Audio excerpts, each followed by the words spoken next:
Hello, Brett.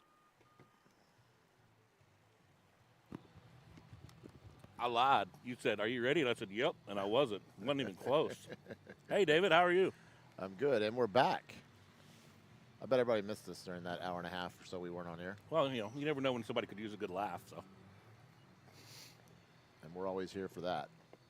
what a showing at Tom Thumb, though. Man, that was fun. Community really came out in support. That was awesome. Yeah. I don't know how many people sat around waiting all week long saying, "You know what? I'm not going to buy groceries yet. We're just going to eat out every single night this week. Wait for Tom Thumb to open." Right?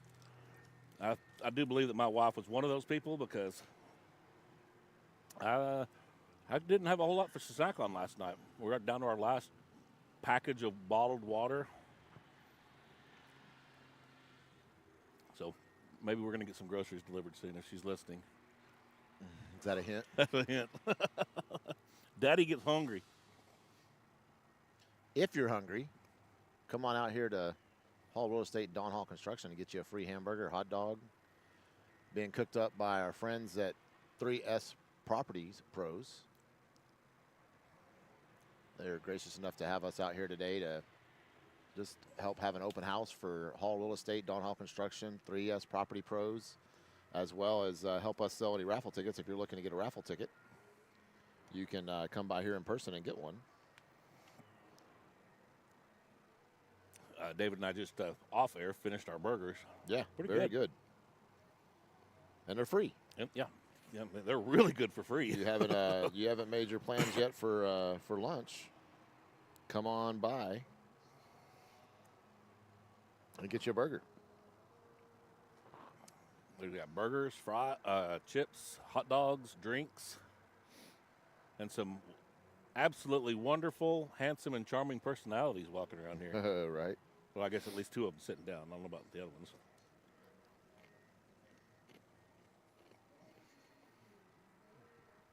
We even brought the big speaker out, playing a little Christmas music in the background.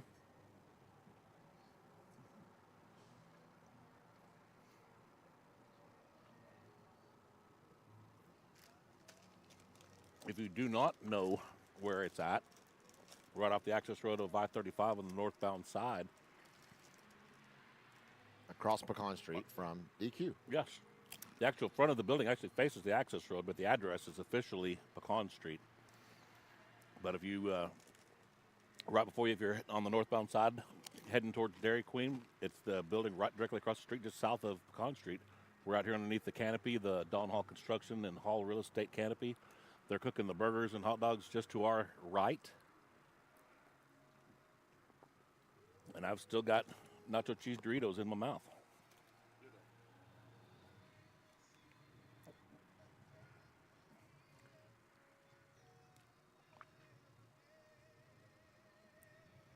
David, one of the things that we didn't talk about, we might have barely made a comment about it, but something that we don't know a whole lot about, but you've done a lot of research and studying on the last few days, is the realignment coming up.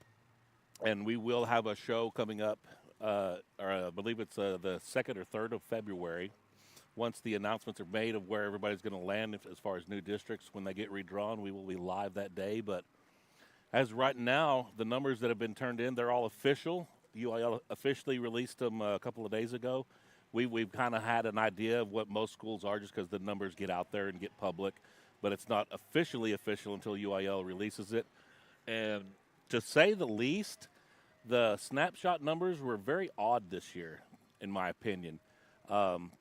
Some schools that you expected to have an outrageous number of growth didn't. Some of them that you weren't sure if they will did. So it's going to be kind of all over the place. Nobody's really going to know where we're going to learn. We're going to be in, on the east side of 35 or the west side as far as regions are concerned. Sanger tends to bounce back and forth on that. And sometimes even the spring sports will be in a different region than what the fall sports will be in. So very interesting to see. Sanger ended with, I believe, the registration of, was it 880? Yes, sir. So looking around at some of the other schools in the area, very similar. But David has actually taken up on himself and did a lot of research based off the last few years of how UIL has gone as far as classification numbers for from 1A all the way through 6A and looking at trends and a lot of it, some of it is guessing, and speculation. But there's some type of scientific method to their madness, but we won't know officially. But I'm curious to see. I've heard David's thoughts, and I would like, if you don't mind, to let everybody else know your thoughts and opinions. Now, don't hold us to anything whatsoever, because it's just thought processes at this point right now, and everything's going to be speculation. But we don't know if Singer's going to stay small school 4A or go big school 4A, and that's kind of where we're at right now. Yeah, I was gonna see if I could. Let me try to play with something and see if I can get this on screen real quick. I think I might be able to if I do a little trick of the trade. But yeah, there's definitely some interesting things about what's taken place so far in realignment, or what anticipated realignment. And there's speculation down there by some different sources. There's experts that are definitely been in the industry a lot longer than I have, as far as paying attention to what realignment looks like. The only thing that's so traditionally, so everybody knows, is like whatever the number was last year. When I say last year, I mean 2023, really. Mm-hmm. It usually moves up a little bit. Like, let's say I'm using round numbers. Actually, I have that on here. I can't share it, but I can tell you. But like in 2023 for 4A D1, the cutoff was 957 to 1314. Okay, and 4A Division 2 was 545 to 956. So if you go back and you look at 2021 or 2019, when all these, that happens every 2 years, and you announce your enrollment in the fall of the odd year, so 19, 21, 23, and now we're in 25, mm-hmm. and then at the very beginning of the even year, so February 26th, they will announce what your district is. But this week, early next week at the latest, we should have where the classifications fall, as far as if you're X enrollment, where you're going to land on being in the,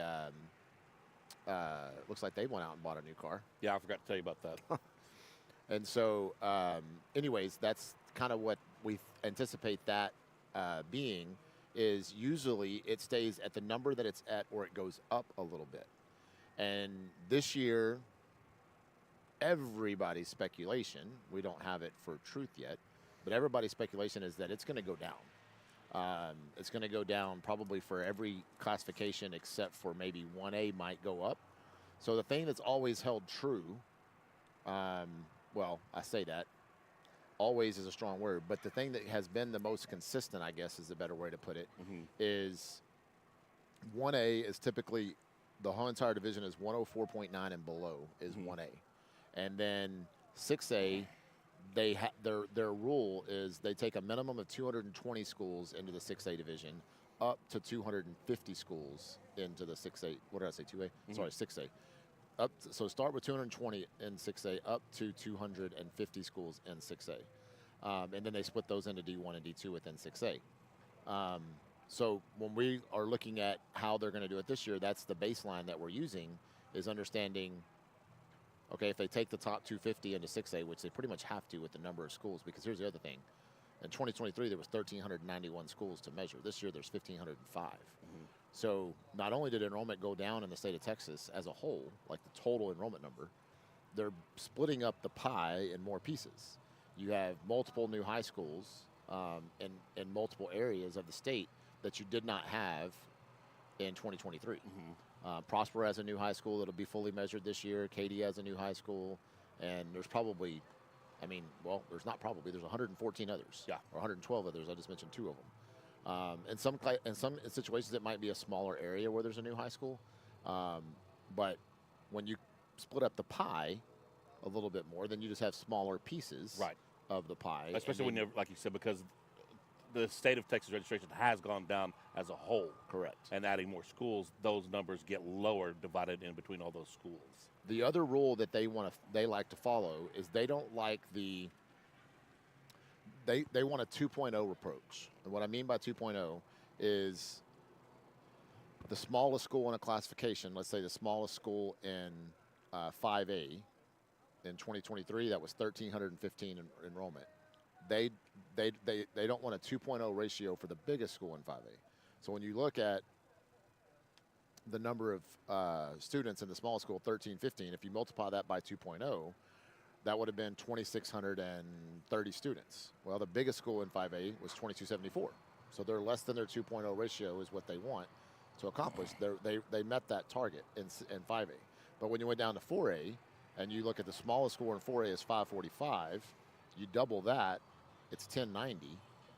And the biggest school in 4A was 1314. So they weren't able to accomplish that 2.0 ratio that they achieved for because there was just too many schools to put in 4A. And using that group of schools, they still had 200 schools in that division, and that's the minimum that they'll put in 2A, 3A, 4A, and 5A. 2A to 5A, the rule is a minimum of 200 schools in those divisions. So then you go down to 3A, and 254 times 2 is 508, and the smallest school in 3A was 254, biggest was 544. So again, a little bit over that 2.0, but again, they had 201 football schools in that district, 231 total schools in not district, but that classification. And then you go down to 2A, similar story, 105 to 253. So they weren't able to accomplish their 2.0 ratio. Not exactly. It had to be a little bit over 2.0 just because of the number of schools. But they still kept their schools to 200, 200, and 200. Now the challenge is that this year, because there's so many more schools, if they limit themselves to only 250 and 6A, and they limit themselves to only, and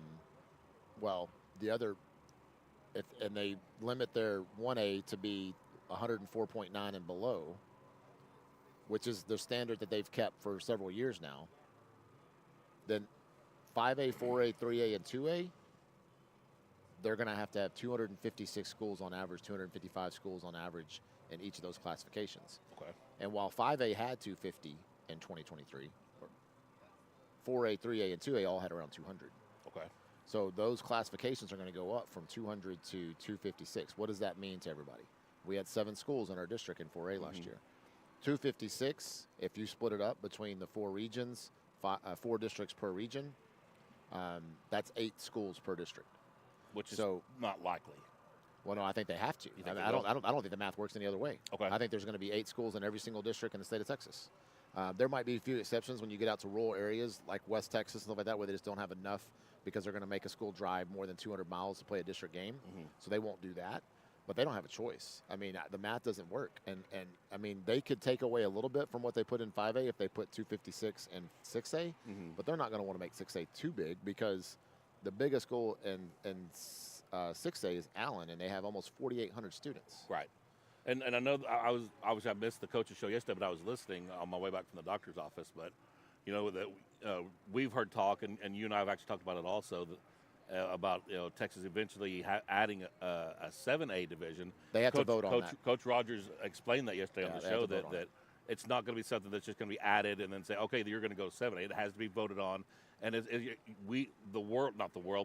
the Texas high school football population, people that pay attention to it, they'll know probably, I would imagine, probably about a year in advance before it actually happens. The superintendents have to vote on it. Yeah. And so because there hasn't been a vote, there's not going to happen. That's what I'm saying is, like, we'll know plenty of time. It's not like it's just going to add it. We'll know plenty of time because it has to get voted. Then you have to decide who's actually going to be there. By the way, I misspoke by 2,000 students. So just barely off. Allen has 6,798. Wow. 6,798. But they're in a rare situation where it's like they're not adding new high schools. They're just adding on to the high school, and everybody just keeps going to one high school. Whereas, like, Plano or Frisco, when they grow, they add new high schools. But Allen is I think it's one of the largest high schools in the United States. Obviously, it's the largest in Texas. And if you've ever seen an aerial shot of that high school, it looks like really just like a mall. It's so massive. Yeah, it really is. You know, we talked about earlier today that, you know, when we were broadcasting from Tom Thumb, that we feel like we know a lot of people in Sanger, and we saw maybe a handful or two of people that we actually know, and hundreds of people that we had no clue that we didn't even seen them before in our life. But I imagine that's probably what it's like walking through Allen High School as like a freshman or a sophomore. You know, you might see the same people twice a week. That's it. You see new people every single day. Yeah, for sure.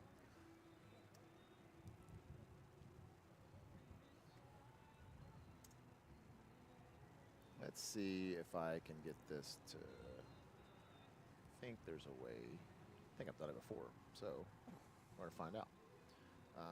Let's see. Add input.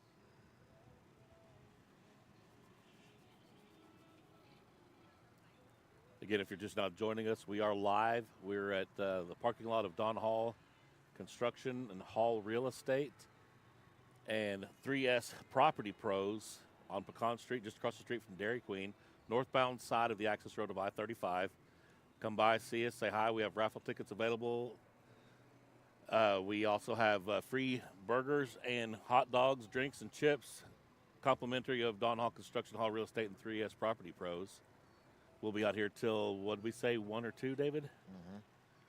So there's plenty of time. There's a few people here already. Parking lot's getting pretty full, but there's still plenty of food. Come on by. We just started serving food maybe 30 minutes ago. So there's plenty to go. If you're hungry, no sense in going and spending money on food. Come by here and get you a free burger.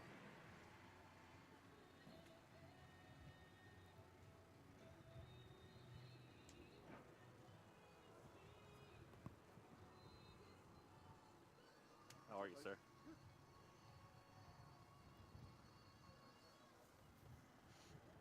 What are y'all all dressed up for? Oh. Fishing up medium at Nick's here in a second, and then hit the games. Okay. Yeah, what you want. I'm full. Yeah. How Jill's morning go? It was good. It was fun.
And we're back. Yep. Little pause in the action for a few visitors we had to say hi to. So big shout out to Sanger Bank. Came by and bought 10 raffle tickets. Yes. Appreciate Very them. unexpected, but Yeah. very, very thoughtful of them and very appreciated. Absolutely. That's awesome. They came by to see Drew probably about the project he's got going on with them. And like we said about Drew and Don Hall Construction, they do residential and commercial, and he's doing a commercial remodel for them on the upstairs part of their Sanger Bank building. So come by and see them, and he can talk to you about any kind of project for that from a Don Hall Construction standpoint. And then we have 3S Properties here, as well as Drew Hall Real Estate, Hall Real Estate. Oh, look, it's my kids. I see that. So real quick, let me dive into some numbers on the Oh, yeah, get back into the... yeah, because I've got to leave in about 15 minutes. All right. And so I don't need that. So I can't share the screen. I tried to share the screen, but just to give you an idea, the normal breakdown is it just kind of depends on where you're at. But 6A, if they take the top 250 schools plus opt up, which there's a anticipation that maybe 7 or so, maybe more schools will opt up to 6A. And the reason why if you ask, well, why would a school opt up from 5A Division I to 6A? Well, the reason would be because they're trying to keep their, they may be trying to keep a rivalry going, and they know the only way they can do that is if they stay in that classification. Mm-hmm. Because when UIL does districting, they won't promise you a rivalry. They're not going to try to avoid you playing somebody you don't. They're not going to try to make you play somebody that you do want to. That's not their take. But if you happen to get aligned in the same district, let's say you're neighboring towns, and we want to stay aligned with the same district as Crum, or say Crum wants to stay aligned to the same district as us, and we go 4A Division I, they could say, hey, if Sanger goes to 4A Division I, we want to opt up and go with them. Mm-hmm. But that doesn't guarantee we'll be in the same district. Right. But we might face it in In playoffs or whatever. Correct. So, anyways, those type of things. But there's at least 7 reported schools that are going to opt up from 5A to 6A Division I, which will drop the number down for 6A, move the threshold for 5A up technically. So what will happen is because 7 schools are moving up there, then that takes 7 of the that accounts for 7 of the 250, and therefore they move the number up, and then that number changes or it gets impacted. So can I ask you a question real quick? Mm-hmm. And I don't want to throw you off track, and you may have said this, but if you have those schools that opted to go up, do they give the option for the lower number of schools to move back down to keep those numbers where they want them to be in that actual, like say a high number 4A school wants to play up into 5A, and you have some 5A schools that are just on the cusp but just barely made that cut and stuck in 5A, do they give them the option to move back down if they want to keep this number at 250 and you say 7 of them school up, so now they're at 257? Will they give those bottom 7 schools the option to come back down? Not technically the way you said it. Okay. So let me explain. Okay. So what happens is if you take, all right, let's say the cutoff number, like I anticipate the cutoff number for the bottom of 6A to be 2207. So if we go down here to 2207, which is Pasadena ISD, Pasadena High School, right? That's the 2207 number. And then everything below that. So the reason why I have the cutoff number here is originally to get to 250, it was all the way down to 2194. But because we don't know what schools are opting up, Mm-hmm. we just know some are opting up. Therefore, you're only going down to the 243 number, and therefore the cutoff number for the bottom of 6A goes to 2207 instead of 2188. Okay. You see what I'm saying? Yep. Yeah. So these 7 schools, because we know 7 of them are jumping up, now the top level of 5A is only 2188 because they needed 7 more schools in 6A. Okay. So okay. they, well, really, it's opposite of what I just said. I kind of messed it up. So the number was going to be 2188, but now it's 2207. So now these 7 schools, because 7 theoretically below them, if these are not one of the 7 Mm-hmm. that are opting up, then these 7 are staying in 5A Division I because 7 schools below them opted up to give them 250. So therefore, these Okay. can make the cuts. So, okay. But let's say that Azle at 2177 says, "Hey, we want to stay in 5A." They only get that luxury if they happen to fall in that grasp of schools that's in the opt-up list. Okay. Does that make sense? Yep.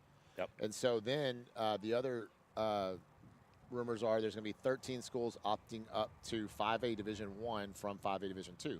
So they're all going to be 5A. So it's not going to impact their other. It's not going to impact their play within basketball and baseball and all Okay, those sports you're that are right. just all classification 5A. But they're opting up for football. They're going to opt up to 5A Division 1. We don't know the schools. It's just what we've kind of been seen reported on different publications that there is going to be some schools opting up. But the most thing that's going to impact us is there's 17 schools reported that are going to be that they would normally fall. They don't know where they're going to fall. They just know traditionally they might fall in 4A Division 2, and they want to be in 4A Division 1. Okay. Where this comes into play is towns like the Fort Worth ISD. They know their biggest school is 4A Division 1, and they want all the Fort Worth schools to be in the same district. Okay. So the only way to get close to that happening is by them all being in D1. If some of them are in D2, then they're going to be in separate districts. Right. Okay. So to give them a chance to all be in the same district, to allow them for transportation cost, because a big district like Fort Worth has a ton of buses, but they also have a ton of schools they have to get kids around to, and they have kids are trying to get home and then kids trying to get to events.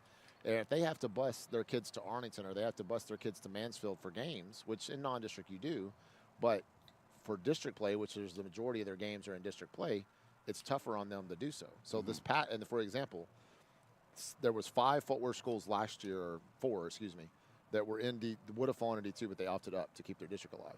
So they had a 7-team district, so it was 5 teams in Fort Worth, 5 schools in Fort Worth. I'm not sure exactly the 4 or 5, but I could guess Dunbar, Eastern Hills, Western Hills, Southwest, and Arlington Heights, I guess, would be the 5. And those 5 schools opted up into the district with Springtown and Decatur. Decatur. Okay. Okay, because most of those schools in that school district, and Carter Riverside was in there too, so maybe they had an 8-team district because that's a Fort Worth school too.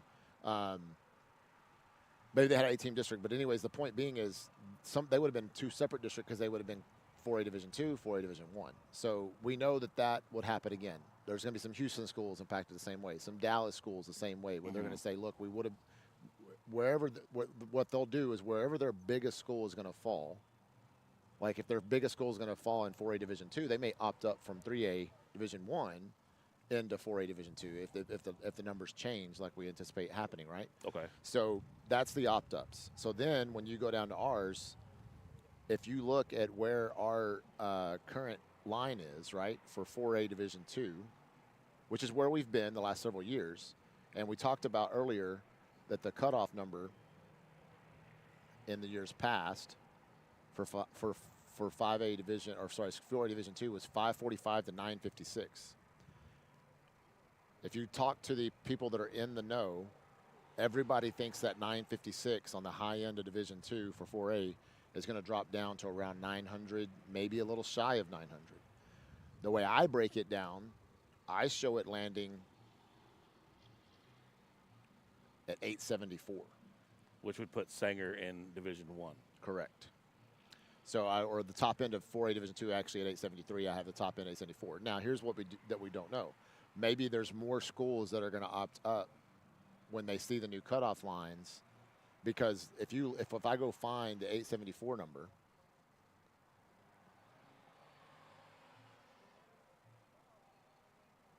there's only 5 schools in between our 880 and 874. Okay. So if 6 more schools say instead of 17 opting up to 4A Division 1, let's say there's 24 that say, hey, we want to opt up to 4A Division 1 because maybe not all of them are reported, or maybe they reported to UIL but they didn't tell a publication, which we're getting most of this information from publications that if there's a paper in their area like the Houston schools or the Fort Worth schools where they told the Fort Worth Star-Telegram or the Houston Chronicle, we reported these numbers, but these schools are going to opt up to blah, blah, blah, blah. That's where we're gathering information. But there could be other schools that told UIL, we want to opt up, but they didn't tell any publication, therefore it's not reported, right? So we don't know, we don't have that knowledge.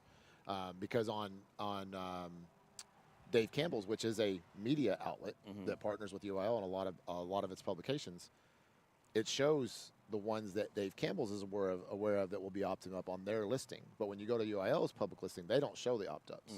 They keep that information private. But if it's been reported publicly and Dave Campbell's has the information, then they publish it on theirs. But there might be some missing is what I'm saying.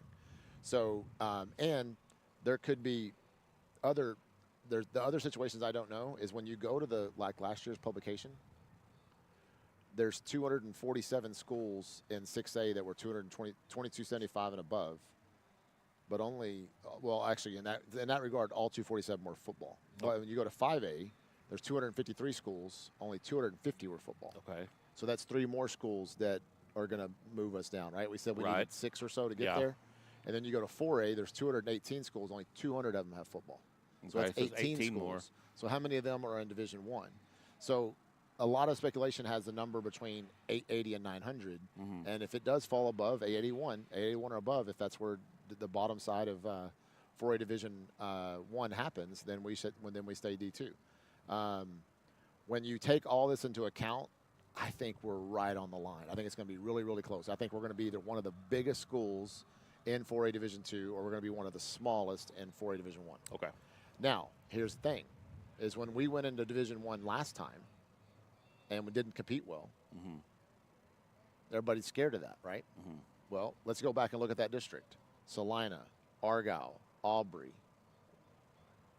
Melissa one time was in our district. Anna was one time in our district. Those schools have all moved up to 5A except for maybe Aubrey. Right. Which may be on the cusp right now. Yeah, they're depending on how far down the 5A number drops, they are right on the, like where we're on the cusp line of 4A Division 1 and 2, they're on the cusp line of 4A Division 1 and 5A Division 2. They're right on that line. It could go either way. It's going to depend on the opt-ups for them. If you go blanket and take the top 250 for 6A and the next 256 for 5A, and you don't look at any opt-ups, they're in 5A.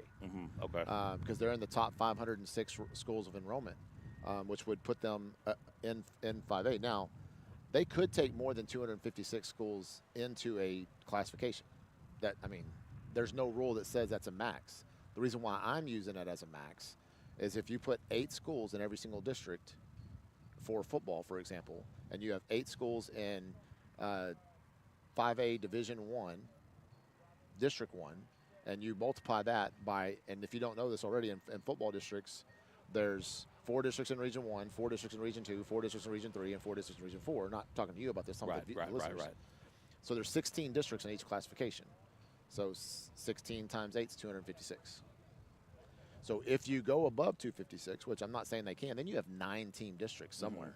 If you do 260, you have 4 9-team districts somewhere in that state, in the state, because you're not going to go and add a 5th district to Region 1, because then the math doesn't work when you go to the postseason and then bracket out all the playoffs. Right. And you've got to keep it in 4. And then if they have that big deep district like that, it's not like they're going to add an extra playoff spot in that. It's just going to be a really tough district. It's going to be very competitive to get into the playoffs. Right. And if you look at, like, for example, cross country, we're still all in 4A, but now there's, in each region for 4A, there's 8 districts. In Region 1, there's 8 districts because in football, there's 2 4A districts.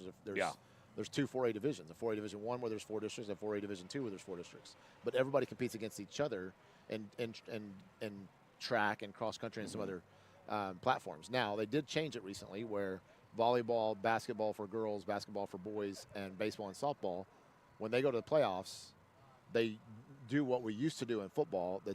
The 4 teams that go to the playoffs, they wait and see who goes to the playoffs, and then the 4 teams that go to the playoffs, the 2 biggest enrollments of those 4 go to Division 1 for softball, baseball, basketball, and volleyball playoffs, and then the 2 smallest of those 4 go to D2. So you could, in essence, have Sanger boys basketball, who went last year, I think, D2. I think so. Did we went all the way to the end for? Girls were in D1 and we were in, boys were in D2. But that's what was weird, is the girls and boys were both in the playoffs. Girls went D2, boys went D1. Well, we could go back to the playoffs this year in basketball, and we could go D2. It's no guarantee that we're going to be – it depends on what 4 teams from our district go to the playoffs. If it's a different 4 teams, which it very well could be, then in that regard, the teams that go D1 or D2 could change. So last year, I believe the girls, I think that they went D2 because your district champion last year was Panther Creek. And then I believe the runner-up was Lake Dallas, which both of, we know Panther Creek is a big school. Lake Dallas just moved down from 5A, so we know they have a higher registration. So I feel like that the girls, I know that they ended up in 3rd, so I feel like that they dropped. I think that they were in Division 2, I believe. I don't remember. I have to remember, but Because it all based off of whatever Panther Creek's registration was last year. Right. So. But yeah, that gives you a little bit of intel into the workings of what the alignment looks like. I don't think that's our screen right now. It's weird. And so this should be our screen. Yeah. So you can, we should know between today and Monday if it doesn't get posted. Once we know what classification, we'll definitely share it. It was released on December 6th last year. So at this point last year, we already had it. It's not the districts, but we had the cutoffs for each classification. So when they come out with that and we find out what the cutoffs is for each classification, we will for sure share it with everybody and let everybody know what classification we've fallen into. And then we wait till February 3rd, I believe, is the district alignment meeting and announcement, and we'll be broadcasting that day to let everybody know where we fall and what our district games or what our district opponents will be. And then there's a big meeting down at Burville ISD that Coach Rogers and some other coaches will attend that day, because what happens is once you announce your district, then they break out into district meetings and they'll announce what order you play in, and it's already predetermined. If it's an 8-team district or a 17 district, you're assigned a number. And if you're number 3, then you look at the schedule grid for team number 3. And the schedule grid for team number 3 might be you play team 1 week 1, team 2, team 4, team 5, team 6, and a bye, and team 7. The bye will be worked in. And then your district schedule will look the same for both years. Just flip-flopped home for Correct. a visitor. And then the other side of that is you have to find your non-district opponents. In some cases, like 2 years ago when we were getting ready to start our district, Coach Rogers had Caddo Mills set up as a non-district game, actually week 1 game for Sanger. And then when the districts got announced, Caddo Mills was surprisingly in our district, which had not gone that far that direction to be in our district before. So, yeah, that's a big stretch from Gainesville to Caddo Mills. Yes. And so that caught him and even Caddo Mills by surprise, because they both had it as a week 1 game. They both had to find a different week 1 opponent. We found Pottsboro for a week 1 opponent, which worked out both years. I mean, we played them a really close game in year 1, and then we were able to beat them this year on homecoming week. And then he had a couple of different opponents, as we talked about yesterday on the coaches show. But we had Carter Riverside and then Joshua, and I think Carter Riverside was willing to play us because they saw our record, and then somebody in Carter Riverside's district told him they're way better than that record reflects. And Carter Riverside wasn't ready to play a team of our caliber, and so they backed out of that game. And then we found Joshua, and Joshua's district got realigned at the last minute. And so once all that had happened, there wasn't very many schools left looking for a game. That's where your Gunners and Carthages come in, because nobody wants to play them pre-district. Exactly what he said yesterday on the show. He said that at that point, Carthage, Gunner, Salina, and one other school that was 4A was looking for a game. And he chose Gunner because of the proximity and make it easier on the fans, make it easier on us, get a great measuring stick to see where we're at with the caliber of team that Gunner is every single year. Yeah, and it showed the growth that Sanger had also compared to how they played last year against Gunner versus this year. I know you've got to go. We're going to wrap things up here pretty quick. David's got to go. We're going to be hanging out here at the Don Hall Construction and Hall Real Estate for another 30 minutes, but we're probably going to go off the air and go visit around with a few people for a little bit. But they're still serving burgers and hot dogs, chips, drinks. Come on by here. Everything's free. Come say hi. If you're interested in a piece of property or possible buying a house or looking at building a custom home or something like that, or if you've got some commercial property that you need remodeled, come by, introduce yourself. We'll find you. We will find Drew Hall. He's actually just standing here staring at us right now anyway, so he's easy to find. But come say hi, grab you a burger, and go about your Friday. Yeah. See you, brother. We'll do it. Thank you all very much. Y'all have a great day. Enjoy your weekend, and we will be live at the girls' basketball game here in just a few hours. Thank you all again for joining.